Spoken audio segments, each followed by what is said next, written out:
Did space-time have a boundary at the Big Bang singularity, given that the universe is believed to have had zero size at that time? What were the boundary conditions at the beginning of time? Good question. Did space-time have a boundary? So we're talking about the Big Bang singularity. First of all, the Big Bang is the event that gave birth to the universe.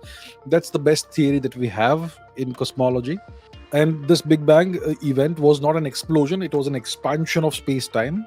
It happened roughly 13.8 billion years ago, according to the best information that we have. Some researchers would say that it could have been before that, maybe double the time. But the mainstream theory is that it happened 13.8 years ago. And the universe is believed to have been a vanishingly small point at the time, what we call the Big Bang singularity. Now, what was this Big Bang singularity? A singularity, from the perspective of general relativity, is a position. It is it is a location. It's Let's talk about time. You go back far enough in time, and the entire universe, the curvature of the universe becomes infinite, and the density of the universe, matter and energy density of the universe, becomes infinite.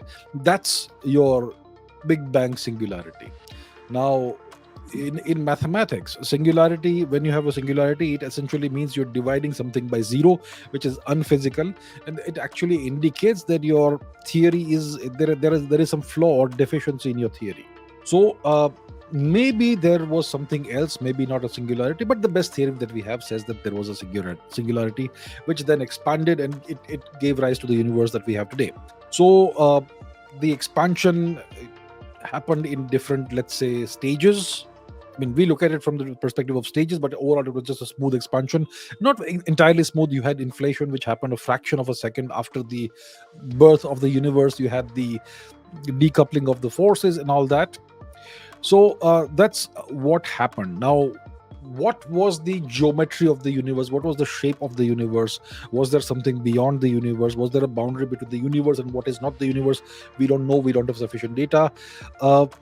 There are these theories. There is a theory put forth by Stephen Hawking, the late Stephen Hawking, and Hartle, which says that there was no boundary.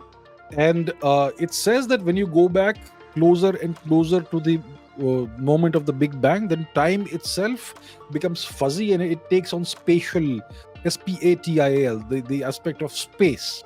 So there's a theory like that. And so basically what I'm saying is that the physics of the very early universe is very poorly understood.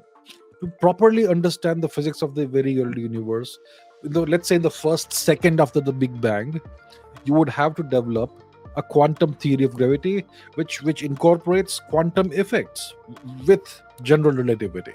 Because when the universe was that small, all the physics was quantum physics, right? Because that's the ultra microscopic domain, the quantum domain. So and at that point in time, you would have a unified force, a single force, which then decoupled and other forces decoupled and the symmetries broke, and so on. So you would need to develop a viable quantum theory of gravity, which includes general relativity as well as quantum mechanics, quantum field theory, and we don't have that right now. And because of that, the physics of the very early universe is very poorly understood. First of all, because we don't have sufficient data. We have data. What data do we have? We have the cosmic microwave background radiation, which came much later on, which was created, which emerged out of the universe, out of space-time much later on. So overall, we have very little understanding of what really the conditions were like at that time, and that's why it is not a question that we have clear answers to, but it is a very fascinating question, and it is questions like these that fascinate physicists and drive research forward.